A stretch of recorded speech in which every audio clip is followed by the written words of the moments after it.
Entretien, une émission de Radio Saint-Louis proposée par Michel avec le concours de Nicole à la technique au programme musical. Chers amis auditeurs et auditrices, bonjour et bienvenue.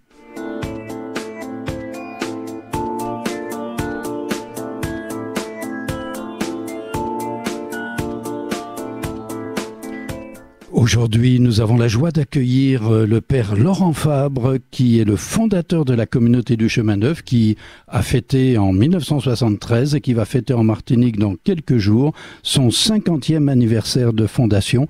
Et le père Laurent Fabre est notre invité. Bonjour mon père. Bonjour Michel. Très heureux de vous accueillir, père Laurent. C'est la première fois que vous venez en Martinique ? Oh non, j'ai dû venir une dizaine de fois. Oh là là. Bon. Et effectivement, puisque la communauté du Chemin Neuf existe aussi depuis plusieurs dizaines d'années ici en Martinique et en Guadeloupe. Oui, voilà, tout à fait. Alors père, on va découvrir un petit peu ensemble votre parcours, si vous le voulez bien, et un parcours qui a commencé il y a déjà plus de 80 ans, quand vous êtes entré dans ce monde par la grâce de la création, du Créateur, et puis de vos parents qui étaient du sud de la France. En fait, mon père est marseillais et ma mère lyonnaise, donc c'est un mélange de lyonnais et de marseillais. Vous voyez, deux belles villes. Et donc, vous êtes né dans des conditions particulières, puisque je crois que c'était pendant la Seconde Guerre mondiale. Voilà, je suis né en 1940. À cette époque-là, la France était occupée par les Allemands, les nazis, comme on disait.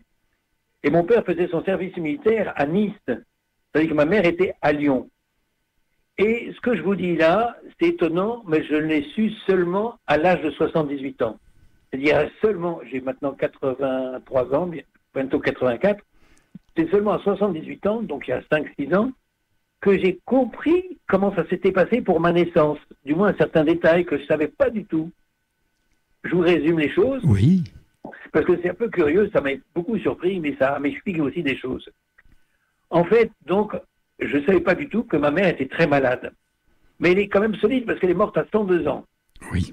Mais à l'époque, elle était très maigre, elle pesait que 30 kilos. Donc quand une femme pèse 30 kilos, c'est pas le moment d'attendre un enfant, surtout quand son rein est abîmé, quoi. Donc, à ce moment-là, le médecin lui avait dit, écoutez madame, étant donné votre état, et puis surtout pas attendre d'enfant. Parce que si vous attendez un enfant, c'est le cas type d'un avortement thérapeutique que l'Église autorise. C'est-à-dire que Oui. vous mettez votre vie en danger et la vie de l'enfant est aussi en danger. Donc, madame, surtout, n'attendez pas d'enfant. Bon, mais elle m'avait jamais dit ça, ma mère.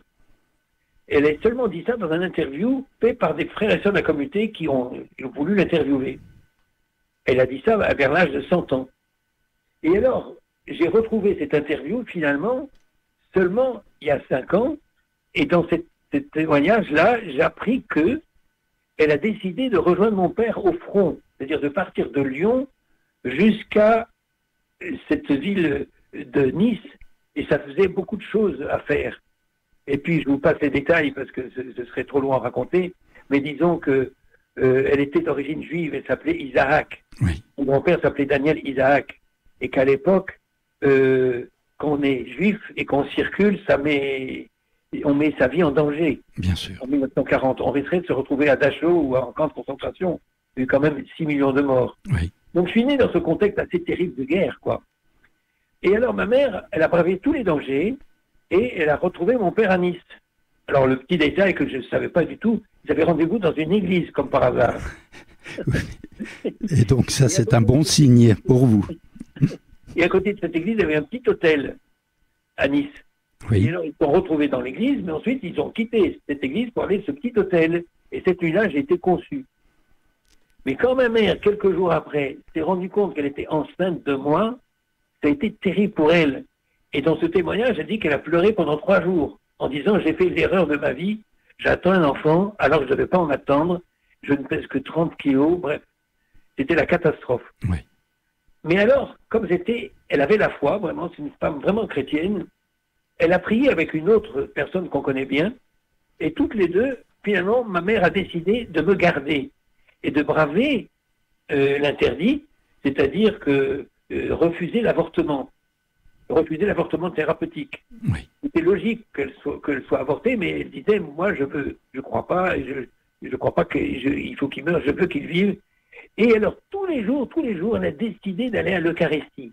Donc, tous les jours, pendant 9 mois, alors, c'est touchant parce que ça s'appelle le chemin des vaches, là, qu'elle montait. On fait par un chemin, le chemin des vaches. Oui.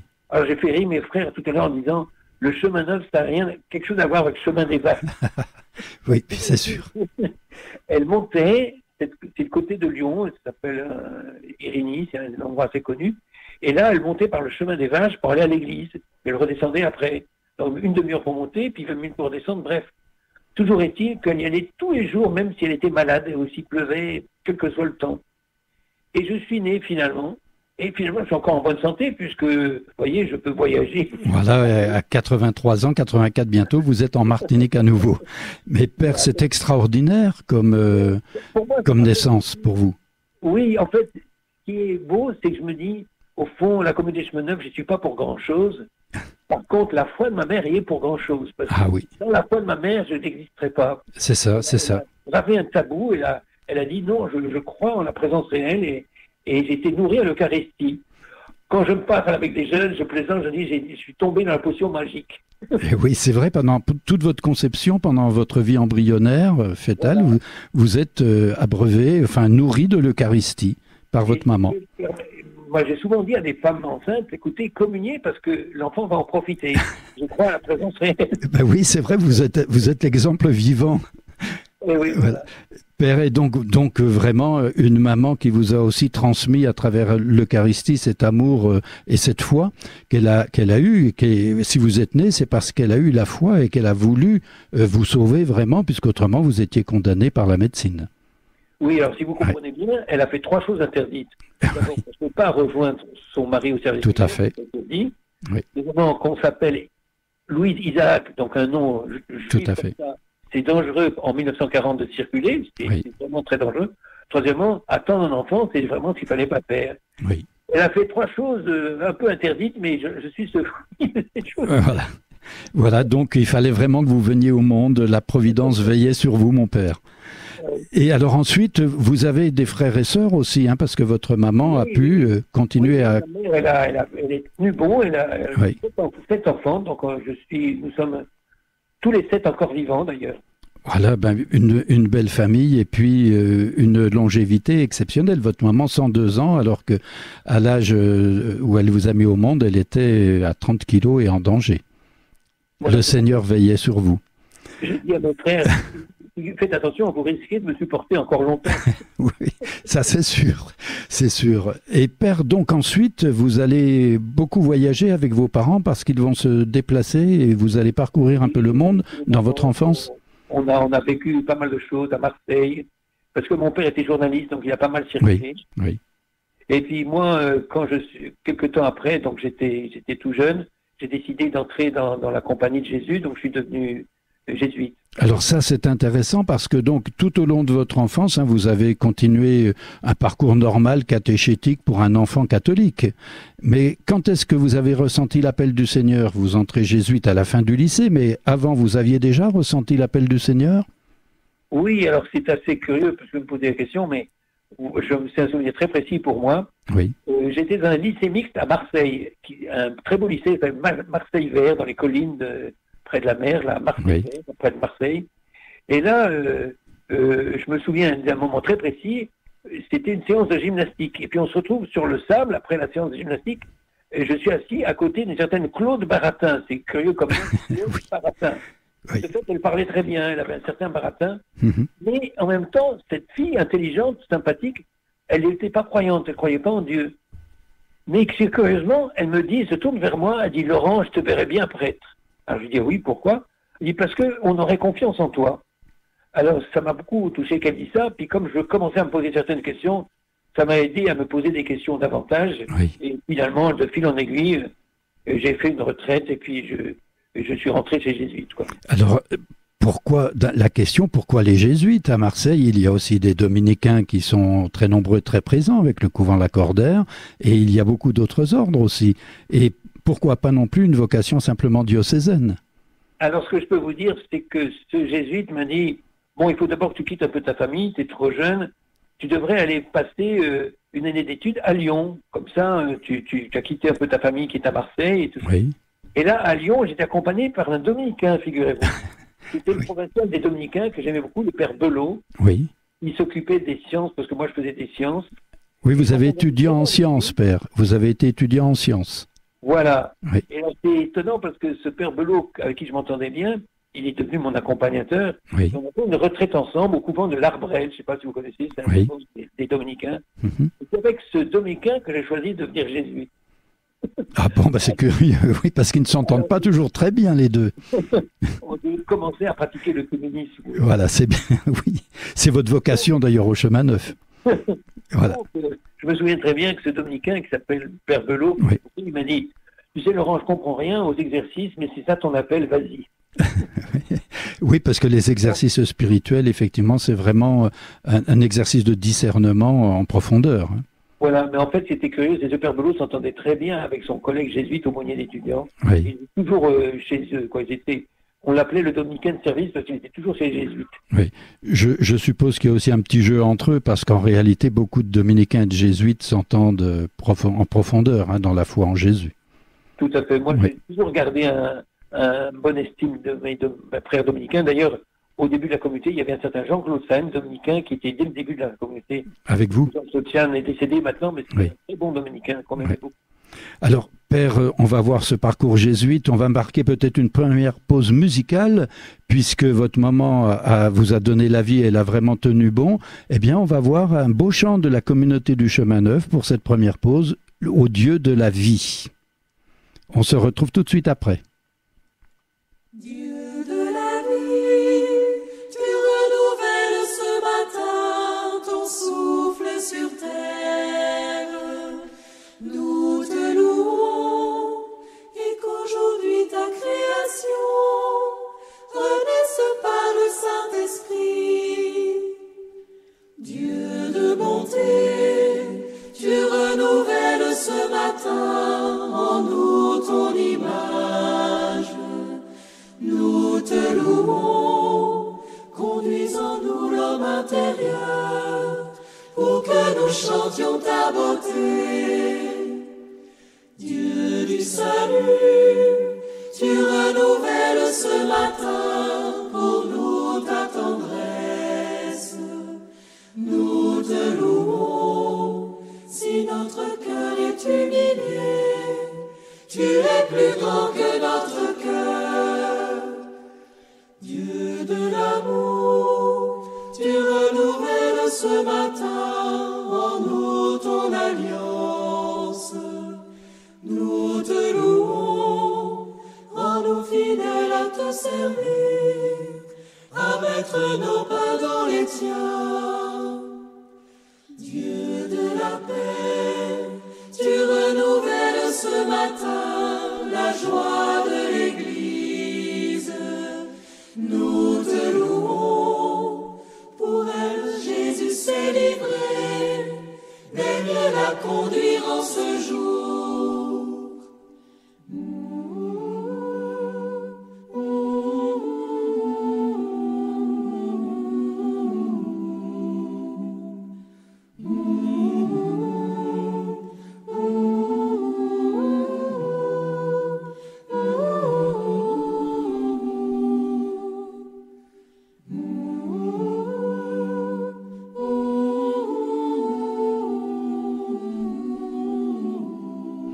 Dieu de la vie avec la communauté du Chemin Neuf. Aujourd'hui, notre invité, chers amis auditeurs, dans notre émission Entretien sur Radio Saint-Louis, c'est le Père Laurent Fabre, le fondateur de la communauté du Chemin Neuf qui fête ses 50 ans depuis cette année 1973. Donc 50 ans se sont écoulés, même 51 ans bientôt. Alors mon père, donc nous vous avons quitté lorsque vous aviez décidé d'entrer chez les Jésuites après une année passée à Lyon et accompagné spirituellement par un père dominicain qui vous a en quelque sorte ouvert la porte des Jésuites. Oui, oui, oui. Et alors, comment ça va se passer chez les Jésuites? Parce que c'est long, la formation jésuite. Vous êtes étudiant en sciences. Est-ce que vous allez arrêter vos études? Vous allez les continuer en même temps? Comment cela va-t-il se passer pour vous? Non, en fait, j'ai fait que seulement une année d'études à Lyon, et puis je suis rentré au noviciat des Jésuites. Oui. Et là, la formation a été longue, donc chez les Jésuites, c'est long, et 12 ans de formation après Oui. ça. Hein. C'est ça. Et alors, je me retrouve, au bout de 12 années d'études, à Lyon, dans une faculté tenue par des jésuites, au-dessus de la colline de Fourvière, montée du chemin neuf, au-dessus, c'est la colline de Fourvière. Et alors là, j'étais en études de théologie, et c'est là qu'il s'est passé un événement qui a beaucoup changé de choses dans ma vie. Est arrivé dans cette faculté un Américain qui s'appelle Mike Codray. Mike Codray, il venait tout droit des États-Unis où il y avait le début du renouveau charismatique. Oui. Et pas du tout en France. Il n'y avait pas de groupe de prière en France. Mais lui, il avait vécu vraiment quelque chose d'important qu'on appelle le baptême dans l'Esprit Saint aux États-Unis. Et nous parlait souvent du Saint-Esprit. Et même que dans notre faculté de jésuites, ça nous agaçait parce qu'il parlait un peu tout le temps du Saint-Esprit, alors que nous, on n'en parlait jamais. Bien sûr. Et il faut reconnaître que le pape, bon théologien, Benoît XVI, a dit, et il a même écrit dans un livre qu'il préface pour le cardinal Cantalamessa, dans ce livre, la préface du cardinal Ratzinger, futur pape Benoît XVI, est de dire « Il faut reconnaître qu'au temps du Concile, dans l'Église catholique, le Saint-Esprit était le Dieu inconnu. » Ce qui est un aveu important, quoi. Et je crois que c'était vrai. Il n'y a pas très longtemps, j'ai rencontré un prêtre diocésain de Chine, un Chinois, prêtre diocésain. Et je lui dis, est-ce que c'est vrai que là-bas, dans ton pays, en Chine, il y aura bientôt 200 millions de Chinois évangéliques? Et il me dit, oui, c'est vrai. Ils grandissent beaucoup. Et il faut reconnaître qu'ils croient au Saint-Esprit. Oui. Eux, ils croient au Saint-Esprit. Bien sûr. Eh bien, je crois que c'est explique un peu cette croissance un peu des églises évangéliques partout. Et que nous, catholiques, il est temps que nous, on s'y mette aussi. Bien sûr. On a toujours cru, mais une chose est de croire, et autre chose de compter sur quelqu'un, quoi. Tout à fait. C'est ça qu'il existe, mais en même temps, pas tellement lui demander, quoi. Et vous le rencontrez par ce jeune Américain, donc, dans les années 70. Alors, voilà comment ça s'est passé concrètement, je raconte en quelques mots. Donc, un jour, je ne sais plus pour quelle raison, parce que c'est pas notre habitude, on se retrouve à 4 ou 5 prier dans un petit oratoire, dans cette faculté de théologie. Et on prie en silence, on lit un texte, comme d'habitude. Puis là, tout d'un coup, Mike se mit à parler d'une drôle de manière. Et pas en anglais, pas en français, une sorte de charabia. Et là, je me suis dit, mais il a des problèmes, qu'est-ce qui lui arrive? Et alors, quelques jours après, conscient que peut-être il n'allait pas très bien, par charité, je lui propose de parler un peu. Et en parlant avec lui, je me suis rendu compte qu'il était tout à fait normal, qu'il n'avait pas plus de problèmes que moi, mais que lui avait fait une expérience charismatique de rencontre avec le Saint-Esprit. Il a vécu ce qu'on appelle une Pentecôte, quoi. Et maintenant, je crois que si nous, chrétiens, on ne vit pas notre propre Pentecôte, il nous manque quelque chose. Parfois, j'ai envie d'interroger les gens à la sortie de la messe en disant, est-ce que vous avez rencontré le Saint-Esprit? Est-ce que vous avez vécu la Pentecôte? Et au fond, peut-être que ce qui se passe, et c'est ça qui me réjouit beaucoup, c'est qu'en ce moment, beaucoup de gens découvrent le Saint-Esprit. Entre parenthèses, je ne sais pas si vous êtes intéressé à cela, mais moi, ça m'a passionné. C'est passé en 2023, et en 2024, quelque chose aux États-Unis, à l'université de Osbury University, vraiment quelque chose assez extraordinaire. Il y a vraiment notre nouvelle génération qui découvre le Saint-Esprit. C'est très impressionnant. Je ne sais pas si vous avez entendu parler de ça, mais c'est passionnant. Non. En très gros, pour résumer, pour ne pas être trop long, on peut dire que depuis février, aux États-Unis, dans une faculté méthodiste américaine, il y a vraiment une sorte de revival, de retour au Saint-Esprit. Et c'est très beau parce que ça apporte beaucoup de fruits parmi les jeunes. On en a vu des fruits en France et on a vu des fruits en Espagne. Bref, là, on n'a pas assumé. Pour les GFJ, il y avait des jeunes qui avaient vécu ça. Donc, je suis plein d'espérance pour la nouvelle génération. Oui. Et vous-même, donc, avec ce jeune Américain, vous allez vivre, à travers cette rencontre, finalement, il y a aussi une rencontre avec le Saint-Esprit. Vous allez recevoir le baptême dans l'Esprit. Alors, je vais vous raconter en 2 mots comment ça s'est passé. Donc, après avoir parlé avec cet Américain qui s'appelle Mike, je me suis dit, il a raison, je vais relire les Actes des Apôtres. Et avec un autre ami français qui s'appelait Bertrand Le Pesant, qui a fondé une communauté à Strasbourg qui s'appelle le Puy de Jacob. Donc, avec ce Bertrand Le Pesant, jésuite, on a étudié de nouveau, on était là en théologie, c'était notre rôle, notre place, on a étudié les Actes des Apôtres. Et on s'est aperçu que le livre des Actes des Apôtres, tout le monde sait ça, c'est le livre du Saint-Esprit, quoi. Le Oui. Saint-Esprit présent dans les Actes des Apôtres, c'est impressionnant. Et alors, on a mieux compris ce qui s'est passé aux États-Unis. Donc, ça nous a interpellés. Et puis, il dit à un moment donné à mon ami Bertrand Le Bonzan, l'autre français, écoute, ça ne suffit pas de réfléchir comme ça, il faut aussi prier. D'autant plus que j'étais tombé sur un livre qui m'a beaucoup touché, que je recommande partout, qui s'appelle La Croix et le Poignard, The Cross of the Swiss Blade. La Croix et le Poignard, c'est un livre fait par un pentecôtiste, Oui. David Wilkerson, qui raconte ça de manière très sobre. En gros, il regardait beaucoup la télévision, ce pasteur, puis il s'est dit, il faut quand même que j'écoute mon chaîne de télévision, et là, il m'occupait un peu de ces jeunes qui se droguent dans la rue. Et là, il fait une expérience très charismatique de la puissance du Saint-Esprit. Il assiste à des jeunes guéris, sauvés de la drogue par le Saint-Esprit. Donc, il découvre la puissance du Saint-Esprit, en quelque sorte, un peu plus dans sa vie. Et ça change beaucoup de choses. Et moi, en lisant ce livre, tout simple, qui est un témoignage, en fait, mais qui est tout à fait authentique, ça m'a beaucoup remué. Et même, j'ai vécu quelque chose qui m'a indiqué qu'il fallait que je poursuive. C'est que par moments, je pleurais en lisant ce livre. Vous savez, Saint Ignace nous apprend à discerner nos motions, c'est-à-dire nos mouvements qui se passent en nous. Et pour Saint Ignace, les mouvements, ça s'étudie. Pourquoi j'ai agi comme ça? Pourquoi mon corps réagit comme ça? Moi, je me disais, pourquoi tu pleures? Et donc, j'ai réfléchi, et je me suis dit, mais le Seigneur est en train de me parler. Il faut que je creuse, j'aille plus loin. Donc, c'est comme ça qu'on est allé trouver Mike en disant, on pourrait prendre un week-end en montagne, si tu veux, pour prier. Et là, on va faire ce qui est dit dans la Croix et Poignard, on va demander la prière. Comme ça, on voudrait être renouvelé avant d'être prêtre, être renouvelé par le Saint-Esprit.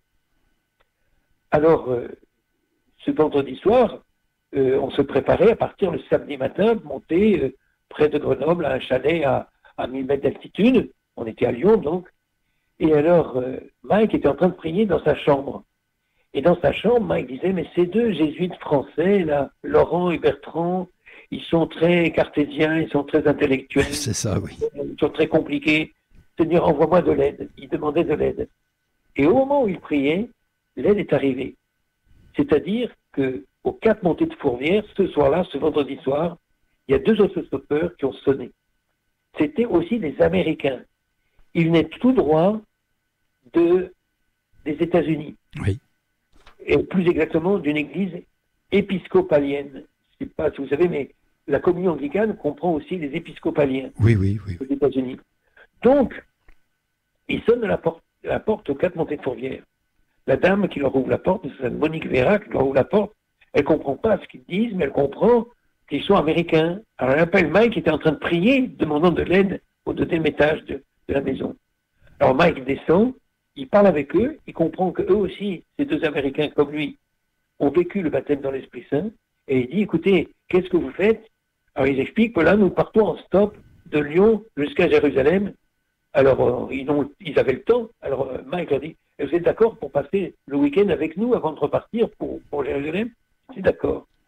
Alors ils remontent tous les 3 escaliers, je m'en souviendrai toute ma vie. Mike frappe à ma porte, et j'ouvre, et il me dit, Laurent, viens voir le cadeau de Dieu. Et il me montre 2 autostoppeurs, 2 Américains, donc 2 épiscopaliens. Il me dit, voilà, ce sont des protestants, et ils ont vécu la même chose que moi aux États-Unis, et ils partent à Jérusalem en stop. Est-ce que tu serais d'accord pour qu'ils viennent avec nous en montagne? Alors je ne sais pas pourquoi, sans doute parce que je vivais une sorte de combat spirituel, mais à ce moment-là, j'ai dit d'accord, mais qu'ils y aillent en stop, ce qui n'était pas très gentil. Ah oui. D'habitude, je ne suis pas méchant comme ça, parce qu'il ne serait jamais arrivé, en fait. Et Mike a compris, il les a bien accueillis, et le lendemain matin, on est parti à 5, donc il y avait les 3 Américains, les 2 Français, en 2 chevaux, cette vieille 2 chevaux Citroën, et on est monté à 1000 mètres d'altitude, dans le plateau des Petites Roches, et là, j'ai vécu le plus beau week-end de ma vie. Vous avez connu donc la visite de l'Esprit? Oui, il faut que je le raconte là ou pas? Oui, ben bien sûr, Père, bien sûr. C'est important, nous sommes en 72. Hein. Oui. 1960. Mon histoire, mais c'est vrai que c'est ça qui s'est passé. Oui. Donc, première chose, dans ce chalet en montagne, j'avoue que j'étais assez émerveillé de voir qu'avec eux, avec ces 2 Américains, on passait de la prière à la vie, de vie la prière à la prière la plus simple possible. C'était très simple, quoi. la vie était imprégnée de prière, et puis il nous racontait des choses vécues, c'était très authentique. J'avais l'impression un peu des Fioretti de Saint-François, vous savez, on raconte les Fioretti de Saint-François, et j'ai l'impression qu'il vivait ça. Et puis, en soirée, on était au coin du feu, et je me dis, c'est le moment où je peux demander la prière. Donc, on était tous les 5 devant un feu de bois, il faisait chaud, et j'ai pris la parole en disant, voilà, je vais bientôt être ordonné prêtre, j'étais baptisé étant enfant, j'ai reçu l'Esprit étant enfant, mais je sens que j'ai besoin d'être renouvelé dans l'Esprit Saint, et j'aimerais que vous priez pour moi, etc. Et alors, Bertrand a dit la même chose, l'autre Français a dit la même chose, et puis on s'est levé. Mais moi, avant de me lever, j'ai tremblé. Il n'y avait pas de froid, parce que c'était juste en face d'un feu de bois. Oui. Je crois que j'avais peur. J'avais peur, je crois que je sentais confusément que ça allait changer vraiment des choses dans ma vie. Et c'est pour ça que je tremblais, quoi. Oui. Donc j'ai mis à genoux, il y en a un qui a prié pour moi, qui s'appelait Moses, fils de rabbin, son nom de baptême c'était Marc, et puis l'autre s'appelait Beaver, a prié pour Bertrand et Mike. Et alors, c'était drôle parce que quand je raconte ça devant des pentecôtistes, ils rigolent. Quand il a prié pour moi, avant qu'il prie, moi, je voulais pas devenir protestant, je restais bien catholique. Alors, je dis tout fort un Je vous salue Marie pour bien rester catholique. Oui. Ouais. Toujours est-il que on est allé se coucher. Après ça, bon. Mais moi, j'ai pas dormi la nuit, j'ai eu une sorte de combat spirituel, quoi. Je réfléchissais, je me disais, au fond, c'est très américain. Nous, on est quand même français, on est cartésiens. Eux, c'est quand même très affectif. Enfin, j'ai jugé un peu, quoi. J'ai eu une sorte de combat spirituel. Avec Bertrand, il a un nom breton, plutôt normand, c'est un normand, il s'appelle Bertrand Le Pesant. Donc, Le Pesant, bien solide, dormant bien. Lui, il a dormi toute la nuit, ça allait très bien. Pas de problème de conscience. Oui. Oui. On s'est retrouvés tous les 5, et là, on a fait une sorte de relecture. Et alors, c'est impressionnant, c'est un souvenir très précis, c'est que pendant qu'on faisait cette relecture, il y a un des Américains, Beaver, qui s'est mis à s'exprimer comme un vieux jésuite. Il a dit, voilà, c'est justement quand on avance, quand on progresse, que vos esprits se réveillent en nous, nous inquiètent, nous attristent. Bref, il expliquait très bien ce que je vivais depuis le début, quoi, depuis la veille. Oui. Quoi. Je vivais une sorte de combat spirituel. Alors, je me dis, tiens, c'est intelligent ce qu'il dit, c'est bien ce que j'ai appris dans les livres avec Saint Ignace, mais ça ne résolvait pas mon problème. Et alors, je me suis dit, tiens, il faut que nous fasse un acte de foi. Et alors, j'ai dit, écoutez, donnez-moi une Bible. Et c'est Bertrand qui m'a prêté la sienne. Et j'ai ouvert cette Bible au hasard, comme on fait parfois dans les groupes de prière. Oui. La Bible. Et là, je suis tombé sur le psaume 50-51. Pitié pour moi, Seigneur, en ta bonté, en ta tendresse, efface mon péché, lave-moi de toute malice, de ma faute, Seigneur, purifie-moi. Bref, un psaume qui parle du pardon, qui parle du péché. Et là, la grâce que j'ai vécue, je me souviens, c'est une très grande grâce. Jamais je ne me suis senti autant pécheur, autant un pauvre type. Mais en même temps, je sentais l'amour de Dieu. Je ne pensais pas à tel ou tel péché particulier, mais je sentais que j'étais pécheur, mais que Dieu m'aimait. Quoi. Oui. J'ai senti cet amour profond de Dieu. Et à ce moment-là, je me suis mis à pleurer, mais si vous voulez, cette fois-ci, c'était des larmes de consolation. Quoi. Oui. Presque des larmes de joie. Exactement. Exactement. Comme vous dites, des larmes de joie. Oui. Je sentais qu'au fond, le Seigneur m'avait choisi, que j'étais pécheur, mais qu'il m'appelait. Bref. Père, vous nous disiez que cet Américain épiscolien vous faisait penser à un ancien jésuite dans la révision qu'il a menée avec vous. Mais moi, ça me fait penser à l'expérience d'Ignace après le boulet de canon, quand il va changer de vie et quand il va découvrir lui aussi l'amour de Dieu. Oui, alors là, je peux dire, ça je répète souvent, Oui. Tout à l'heure, en me présentant, vous avez dit que j'étais fondateur. En fait, moi, je dis que le vrai fondateur de la Communauté du Chemin d'Œuvre, c'est pas moi, c'est Saint Ignace. Oui. Je suis persuadé. C'est-à-dire que nous avons une certaine solidité grâce à Saint Ignace. Oui. Je pense même que si parmi d'autres communautés on était épargnés, c'est d'autres communautés ont vécu des choses très très difficiles, Bien sûr. c'est grâce à la spiritualité ignatienne. Donc je crois que c'est une grande chance pour nous d'avoir comme fondateur Saint Ignace. Voilà, parce que, rappelons-le, hein, quand vous vivez cette rencontre et cette expérience existentielle avec ces Américains, vous êtes séminariste et vous vous préparez à être ordonné avec votre ami Bertrand. Exactement. Oui. Exactement. Et vous restez fidèle à Ignace et bien sûr, surtout à travers Ignace, à Jésus. Voilà, alors si vous voulez, moi pour résumer, j'ai été 30 ans jésuite et 30 ans chemin neuf. 60 ans de vie religieuse. 60 ans à 83 ans. Voilà. Et effectivement, vous allez continuer vous allez finir votre parcours jésuite, puisqu'il faut 12 ans. Il y a le fameux engagement définitif après, le 13e an. Exactement. Donc, vous connaissez bien, oui, exactement. Oui. Donc, ce que je peux dire, c'est que moi, j'ai toujours pensé que, comme je disais, que le véritable fondateur de la communauté chemin neuf, c'est Saint Ignace, mais moi, je me suis toujours considéré comme fils de Saint Ignace. Oui. Et je n'avais pas du tout l'intention de quitter les jésuites. Seulement, voilà, à un moment donné, il y a eu des jeunes de la communauté qui ont demandé à être prêtres. Oui. Et dans ce cas-là, ça se posait la question, est-ce qu'ils peuvent devenir prêtres diocésains ou est-ce qu'ils vont être prêtres du chemin neuf? Donc la question, c'était de créer un institut religieux. Oui. Et j'ai eu la chance à ce moment-là de rencontrer un jésuite que j'aimais beaucoup, canoniste, qui avait enseigné le droit canon à Rome, au Centre Sèvres à Paris et à Lyon aussi, le père Dortel Clodo.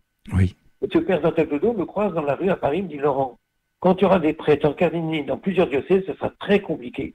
Tu devrais voir avec l'archevêque de Lyon, le cardinal Albert de Courtrai, comment faire. Alors, quelques temps après, comme on rencontrait régulièrement le cardinal de Courtrai à l'époque, oui. Il était président de la conférence épiscopale en France, donc l'archevêque de Lyon, oui, tout à fait. Albert de Courtrai. Quand je le rencontre, je lui explique les choses et je lui dis, est-ce que vous avez confiance au père Dortel Clodo? Il me dit, j'ai toute confiance en lui. Donc, en parlant avec lui, on a compris qu'il fallait qu'on crée un institut pour les prêtres. Seulement, le problème, c'est qu'il fallait qu'il y ait un supérieur pour cet institut. Oui. Du coup, le cardinal pensait que ça devait être moi. Et puis d'autres pensaient aussi. Bref, je vous passe ces détails. Toujours est-il que j'ai voulu rencontrer le père général des Jésuites à Rome. C'était à ce moment-là le père Aroupé. Oui. C'était le père Kolvenbach. Je vous passe ces détails. 2 supérieurs généraux de la Compagnie de Jésus. Et aussi bien de la part du père Aroupé que du père Kolvenbach, j'ai retrouvé beaucoup de compréhension, beaucoup d'aide. Et pour terminer, je dirais que n'ayant pas choisi de quitter les jésuites, le père Aroupé et ensuite, bien sûr, le père Kolbenbach, le successeur du père Aroupé, ont décidé en quelque sorte, ils m'envoyaient en mission pour fonder la communauté du chemin neuf. La communauté du chemin neuf ne dépendait pas des jésuites, mais que j'étais envoyé en mission là-dedans et qu'ils me faisaient confiance pour ça. J'ai confiance, si vous voulez, pour résumer, à mon âge, je peux résumer les choses. Oui. J'ai eu la chance d'avoir la confiance de mes parents, la chance d'avoir la confiance de la Compagnie de Jésus et la chance d'avoir la confiance des évêques. Par exemple, l'archevêque de Lyon, Albert de Courtrai, nous avons tous les deux. Monseigneur de Courtrai, effectivement, grande mémoire, ancien archevêque de Dijon aussi, est devenu effectivement primat des Gaules à Lyon et qui vous a accompagné paternellement, la communauté du chemin neuf, très régulièrement. Très régulièrement. Oui. On allait le voir 3 fois par an. Oui. On passait 2 heures avec lui, avec notre conseil de communauté. Oui. Et c'est peut-être... à ne pas prendre de décision tout seul. Je oui. décidé avec le conseil et le cardinal Albert de Courtrai nous a beaucoup aidés. Oui, oui. Mais c'est extraordinaire. Et alors donc, Père, on va marquer une nouvelle pause musicale, d'ailleurs avec le chemin neuf toujours, et ce qu'il y a de fou dans le monde, un très beau chant qui nous fait penser effectivement que ce qui est folie aux yeux des hommes est sagesse aux yeux de Dieu, et inversement. Et on va revenir peut-être sur pourquoi vous vous êtes appelé le chemin neuf des 73, à cause de ce chemin neuf qui monte à la colline de Fourrières et à Notre-Dame de Fourrières, mais on va revenir dessus ensemble. Et ensuite, on va parler un peu de l'histoire de ces 50 ans, donc de comment vous êtes passé de communauté avec l'Institut à une nouvelle étape de votre développement. Et comment, donc, devenu supérieur de l'Institut, vous étiez de spiritualité jésuite, envoyé en mission par les jésuites, mais nouveau supérieur de cet Institut du chemin neuf. On marque cette pause, ce qu'il y a de fou dans le monde.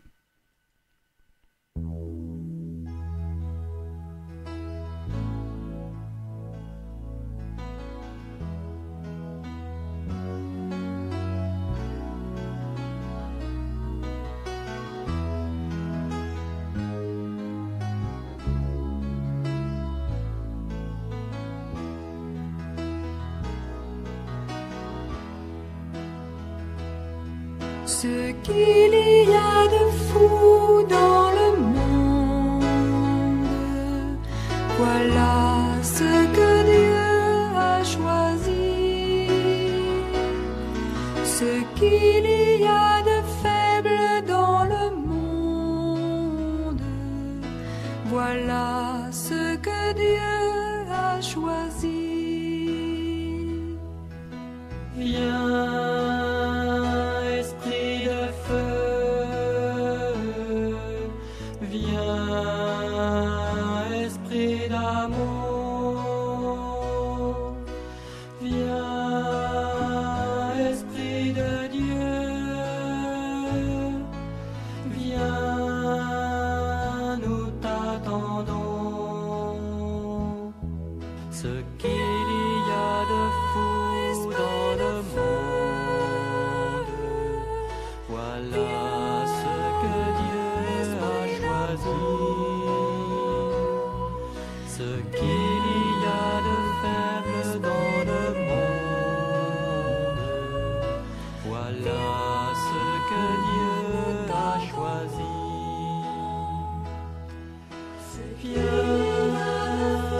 Et oui, voilà ce que Dieu a choisi, ce qu'il y a de fou, ce qu'il y a de faible dans le monde. Notre invité aujourd'hui, amis auditeurs de Radio Saint-Louis, dans l'émission Entretien, le Père Laurent Fabre. Père, nous nous retrouvons donc maintenant, 1973, vous êtes ordonné et fondation de cette communauté du Chemin Neuf liée à l'emplacement, vous allez nous en reparler. Et puis 10 ans après, un peu plus de 10 ans, création de l'Institut donc du Chemin Neuf avec les prêtres qui vont pouvoir être ordonnés pour le Chemin Neuf. Oui, donc pour reprendre ce que je disais tout à l'heure, c'est vrai que ayant vécu cette expérience du baptême dans l'Esprit Saint, ça m'a donné un peu des ailes. C'est-à-dire, en fait, je crois que sans cela, j'aurais jamais osé proposer à mes supérieurs jésuites de vivre en communauté. Oui. Mais là, j'ai senti qu'il fallait faire cette proposition. Je crois que sans cela, j'aurais jamais osé démarrer une communauté mixte et une communauté œcuménique. Donc, si vous voulez, on peut dire que, poussé un peu en quelque sorte par l'Esprit Saint, on s'est laissé conduire. Oui. Et j'aime beaucoup cette phrase de Saint Ignace que je répète maintenant, que j'ai trouvé, je la répète souvent. J'ai trouvé seulement il y a 10 ans, mais je me dis ça vraiment, voilà ce que j'ai essayé de faire. C'était les secrétaires de Saint Ignace. Il avait 2 secrétaires, l'un c'était Juan Polanco et l'autre Jérôme Nadal. C'était les 2 secrétaires de Saint Ignace. Au moment où ils se posaient des questions pour la suite, au moment où ils se disaient on fonde la compagnie ou on fonde pas la compagnie, ils hésitaient. Et voilà ce qu'ils écrivent et je trouve ça fondamental. Quant au Père Ignace, il avançait, il marchait sur un chemin qu'il ne connaissait pas. Alors moi, en lisant ça, je me dis ça c'est le chemin neuf, je ne connais pas le chemin neuf. Oui. Donc quant au Père Ignace, il avançait sur un chemin qu'il ne savait pas, il ne précédait pas l'Esprit Saint, mais il se laissait conduire par lui, fortiter et suaviter. Oui. Et ça, c'est tout à fait le vocabulaire ignatien que j'explique. Donc, on ne veut pas précéder l'Esprit Saint, on veut travailler avec l'Esprit Saint. Le précéder, c'est une erreur, parce que souvent l'Esprit Saint voit mieux les choses que nous. Donc, on fait alliance avec lui et on l'écoute. Par exemple, Joseph, il a écouté l'Esprit Saint. Par exemple, tous ceux qui ont fait quelque chose dans l'Église ont écouté l'Esprit Saint.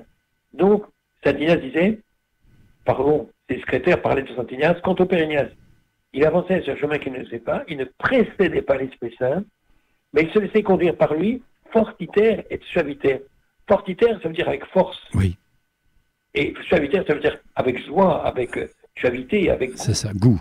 Oui. Et pour moi, si je comprends mieux, et ça c'est un critère maintenant pour ma vie, je sens que quand on décide le Saint-Esprit, on a la joie et la force.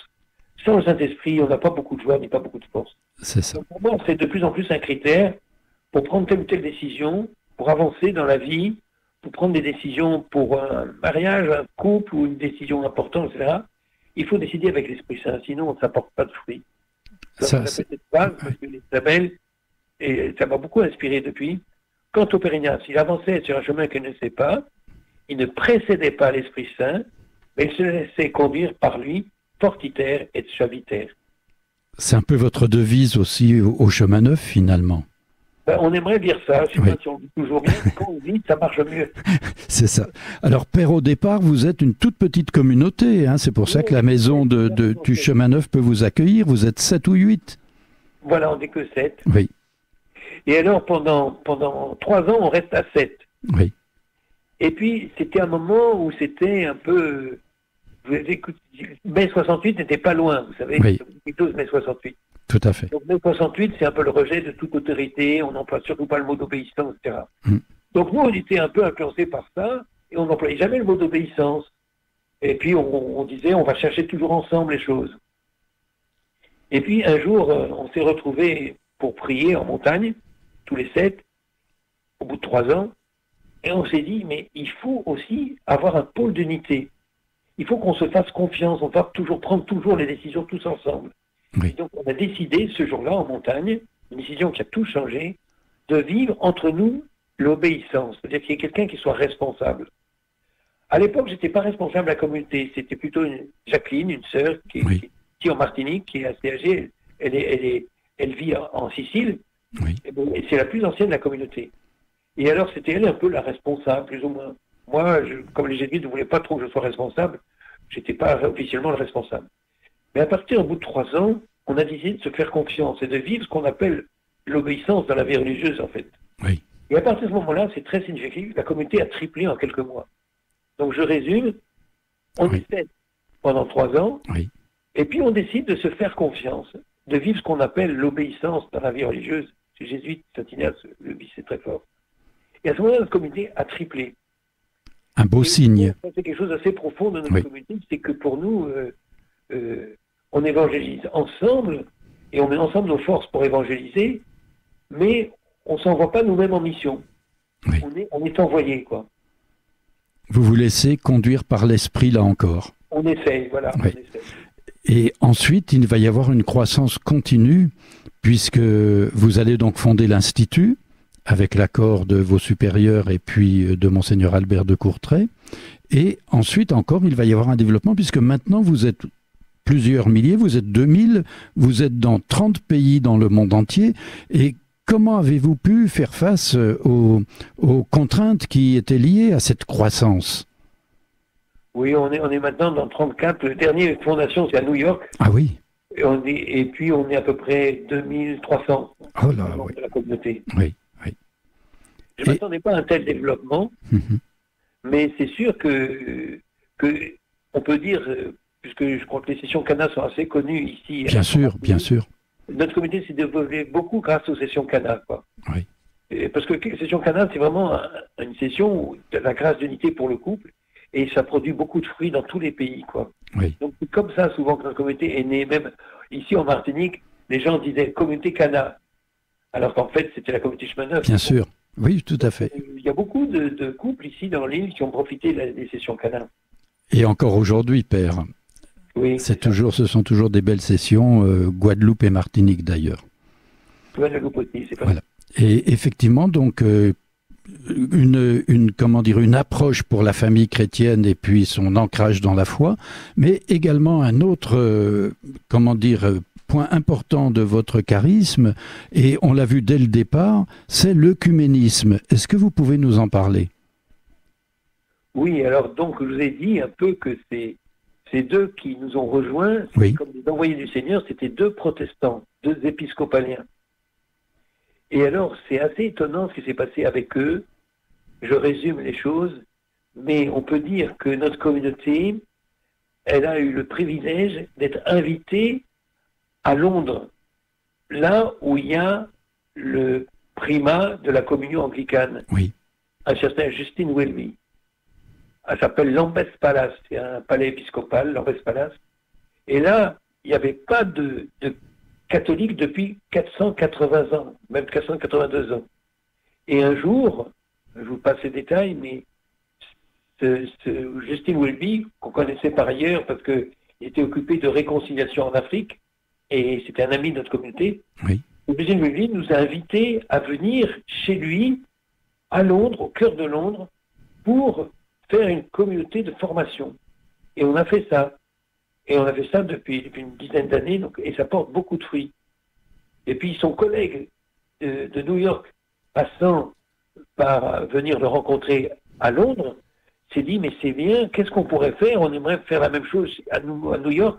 On a une immense cathédrale épiscopalienne au centre tout à fait à New York, là.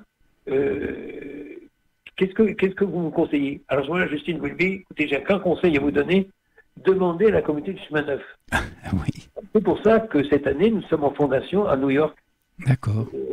C'est très beau parce que c'est les épiscopaliens qui nous construisent les maisons, qui prêtent les bâtiments et qui nous encouragent à vivre cette formation-là avec eux. Ah oui. C'est très œcuménique, quoi. Le dialogue œcuménique, c'est vraiment aussi la création d'une sorte de communauté œcuménique, préfiguration du retour à l'unité qui est demandé par le Seigneur. Oui, alors ce que je dis souvent, mais ça je m'en rends compte de plus en plus et j'en suis absolument persuadé, c'est que la question de l'unité des chrétiens, c'est pas seulement capital pour l'évangélisation. Oui. C'est sûr que notre vision, c'est le principal obstacle pour l'évangélisation. Tout à fait. Les gens disent, mais comment vous dites que Dieu est amour si entre vous, il y a des guerres de religion, si vous n'êtes pas d'accord, si vous n'êtes pas la paix, on ne croit pas à votre Dieu, quoi. Donc, on peut dire, c'est évident, que le principal obstacle à l'évangélisation, c'est la division des chrétiens. Oui. Donc, on peut dire, si on fait quelque chose pour l'unité des chrétiens, on avance pour l'évangélisation. Ça, c'est d'accord. Mais oui. il y a autre chose que je découvre de plus en plus, et j'en parlais récemment avec Justine Welby, le primat de la communion anglicane, et tout à fait d'accord avec ça, c'est que la division des chrétiens est un obstacle pour la paix dans le monde.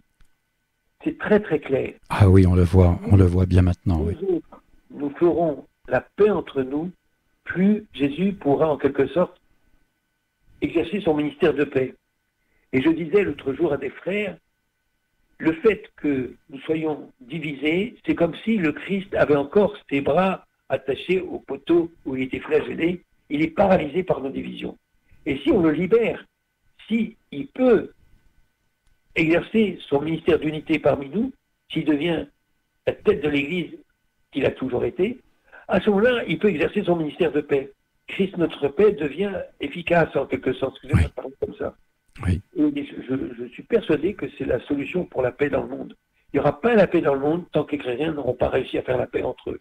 C'est vrai, c'est clair. Et aujourd'hui, effectivement, il y a toujours ces divisions, notamment entre certains protestants américains et puis les catholiques, mais également les orthodoxes, évidemment. Et le dialogue qui est voulu aussi par tous nos papes, depuis le Concile, a vraiment du mal à porter des fruits en dehors du rapprochement que vous nous signaliez avec l'Église anglicane.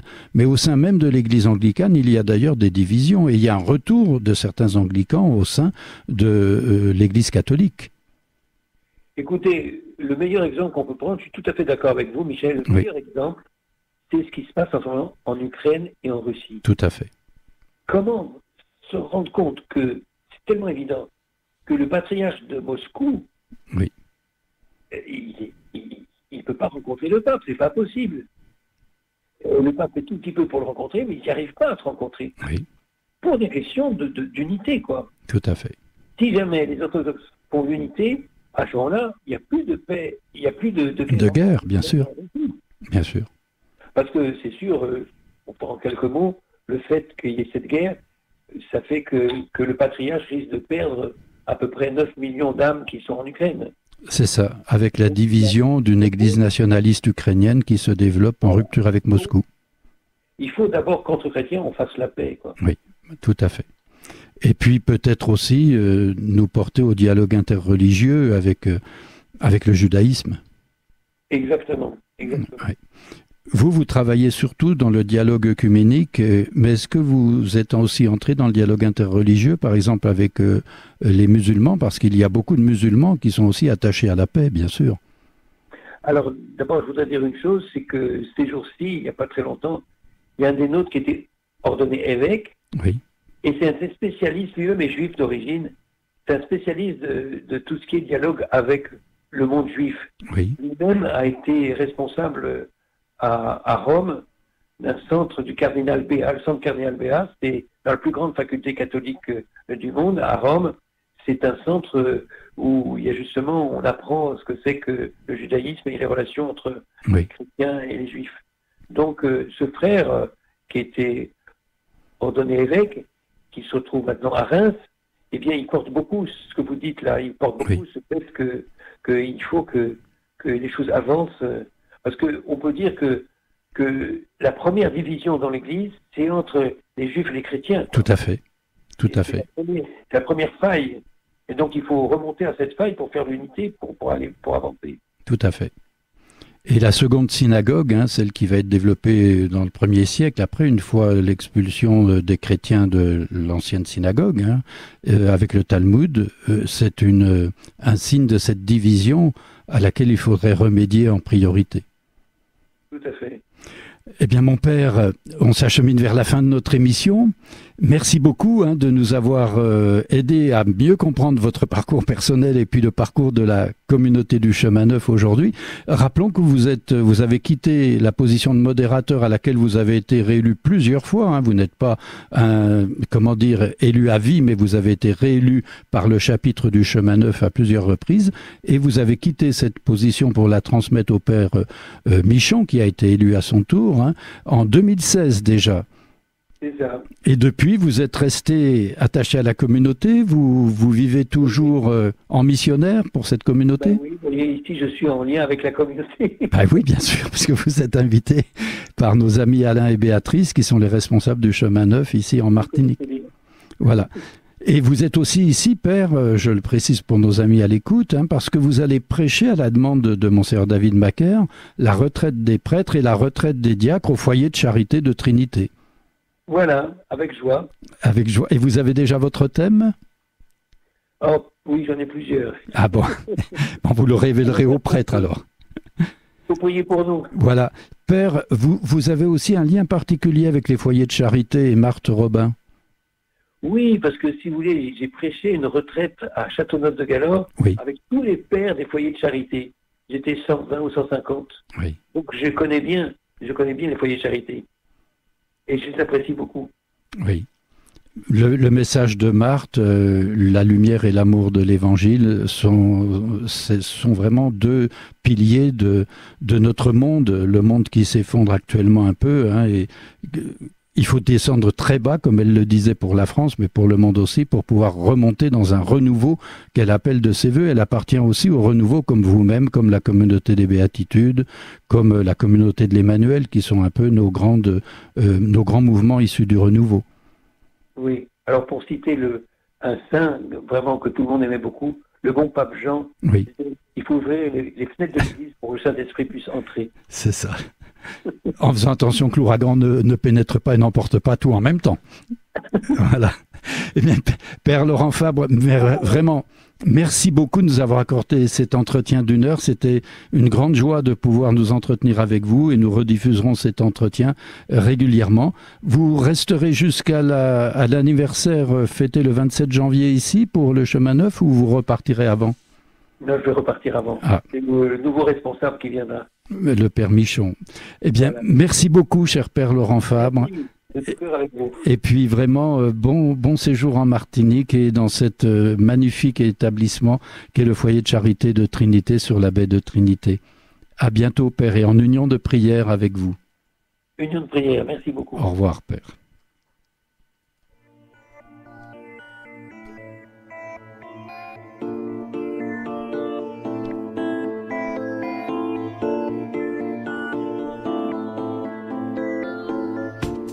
C'était Entretien, une émission de Radio Saint-Louis proposée par Michel avec le concours de Nicole à la technique au programme musical.